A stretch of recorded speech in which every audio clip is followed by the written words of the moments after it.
রাশেদকে হত্যার হুমকি, ভালোর জন্য বলছি, ওকে চুপ হতে বলেন। কোটা সংস্কার আন্দোলনকারীদের সংগঠন বাংলাদেশ সাধারণ ছাত্র অধিকার সংরক্ষণ পরিষদের যুগ্ম আহ্বায়ক রাশেদ খানকে গুলি করে হত্যার হুমকি দেওয়া হয়েছে।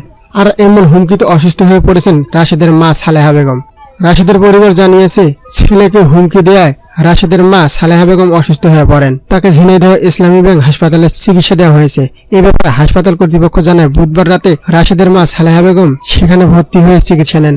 তবে বৃহস্পতিবার সকালে তিনি বাড়ি ফিরে যান। রাশেদের বাবা আবাই বিশ্বাস বলেন, বুধবার সন্ধ্যার পর দুই ব্যক্তি মোটরসাইকেলে তাদের গ্রামের বাড়িতে গিয়ে ভয়ভীতি দেখায় ও হুমকি দেয়। আমরা তাদের পরিচয় জানতে চাইলে তারা পরিচয় না দিয়ে চলে যায়। এ বিষয়ে মোহাম্মদ রাশেদ খান বলেন, বুধবার সন্ধ্যার পর দুই ব্যক্তি মোটরসাইকেলে আমার গ্রামের বাড়িতে গিয়ে ভয়ভীতি দেখায় ও হুমকি দেয়। আমার বাবা মাকে তারা বলে, আপনার ছেলেকে এসব বন্ধ করতে বলেন, বেশি বাড়াবাড়ি করতে নিষেধ করেন। এর আগেও বলছি, এখনো বলছি, বেশি বাড়াবাড়ি করলে গুলি করে মেরে ফেলবো। এমনও লোক আছে যাকে 10,000 টাকা দিলে মেরে ফেলবে, তাই ভালোর জন্য বলছি। আর যেন কোনো আন্দোলন সংগ্রাম না করে, ওকে চুপ হতে বলেন। তাদের এসব কথা শুনে আমার মা অজ্ঞান হয়ে পড়েন। প্রায় 2.5 ঘন্টা পর জ্ঞান আসে। হাসপাতালে আমার মাকে চিকিৎসা দেওয়া হয়। সকাল থেকে তিনি অসুস্থ। তিনি আরো বলেন, এর আগেও আমাকে এমন হুমকি দেওয়া হয়েছে।